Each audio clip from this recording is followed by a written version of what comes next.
Personal finance, a current and I think better approach. You know, those self-appointed gurus sometimes touting their own wares. Oh, you need to make a budget, balance your checkbook, cut up your credit cards, and you need a financial advisor, namely me. Well, I like to point out that making a budget, nice idea, but I think it's kind of fruitless because you're going to put down all the biggies, which are necessities, and you're going to cut out, what is it, food, car, tuition, rent? I don't think so. How about instead make a list of places where you can save? Now, these obviously vary from person to person. You know, you can cut your own hair, cut your own lawn, wash your own car, minimize your phone bill, minimize your TV. You know, that out-of-the-air disc to get HD TV is wonderful, and you get a lot more PBS stations. Rebate those ATM fees for cash, typically $3, you know, a credit union, a brokerage. Credit cards for purchases, avoid the fees, we'll look at them. Avoid those lotteries. You know what, if you took that, say, $10 a day playing the lottery, on average you'd lose about $50,000 across 40 years, but instead would have made $1 million. And then there's some personal policy choices like maybe avoid beggars, drive slower. I don't do that one. Drive farther to save gas. You know, that could save $400 a year. Tip less. Turns out it's minimal. Recycle. Good luck on that one. Turn off the nightlife. And the assiduous might note that these could be in order of relative importance. Now, I'd like to throw in some of the ones I can do that maybe you can't. Old age discounts, turns out that's, let's see, $5 a week. That's $250 a year. Happy hour, maybe 2 drinks 3 times a week. Maybe it's 3 drinks 2 times. In any case, that turns out to be $500 a year. I go to the club, get there before 10 p.m., save $3. That's $150 a year. Goodness gracious, what are we going to do with these savings?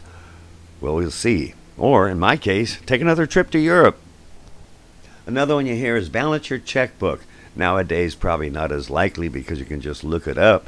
You know what, though? It's also kind of silly and daunting. If you have, say, 8 checks outstanding, the number of combinations is 2 to the 8th power. Good grief, that's over 1,000. And let's say, how about cutting up your credit cards? Now, in the case of maybe being a shopaholic, well, that's something to consider. But on the other hand, you forego a mound of savings. We'll look at these in greater detail in a bit, but generally, well, some have a fee, some don't. Some pay cash back at a more promising rate. Some charge a foreign exchange rate fee. That's relevant certainly for me. You know, right there you can save $100 on, say, 2 weeks of travel. And, you know, those delayed flyer miles? They're really not worth it. You know, your break even, I always charge a fee, is somewhere around 5,000 miles. And that's, of course, with the caveat you'll always be paying these off. 20% credit card in a 1/3 tax state like California, that's like making 30% in the stock market. And that's certain. And last but not least, you got to get yourself a financial advisor, usually the one who's telling you to do so. They may charge 1 or 2%.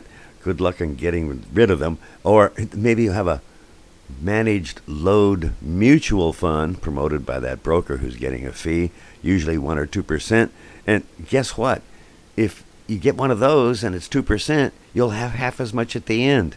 And if you start earlier at the age of 20 instead of 30, by 60 you'll have twice as much. So what's the result? Put those two together, you have 4 times as much. But in the meanwhile, you're going to take those savings and max out your 401k, that's corporate, 403b, nonprofit, educational, and your IRA accounts. The current rules are $7,000 total max, or $8,000 if you're over 50. And you got to withdraw it by 73, except if you're still working for pensions. And you can fund a traditional IRA account by saving around $11, $12 a day. high-tax state. By the way, that tax-free Roth, not always better, especially if you retire in a lower tax rate. Well, I said I'd look at them credit cards, and this is by far not an exhaustive list, and I tend to avoid those fee mileage accounts. We looked at that before. They're all over the place. Things I like to look for is no foreign exchange rate fee. Love that travel.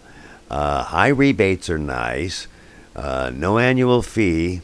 But look at this. We got complications all over the place. Okay, American Express, expensive to the merchant. They don't like it. Bank America, they let you choose the category monthly. Boy, that's tedious. CapitalOne, that's a pretty good one. They give 4% on dining, 3% on groceries. The Quicksilver is for the rest. No foreign exchange rate fee. Chase, 5%.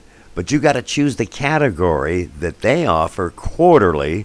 Gas and groceries are good. The rest are kind of, let's see, Citicorp, that one's kind of interesting.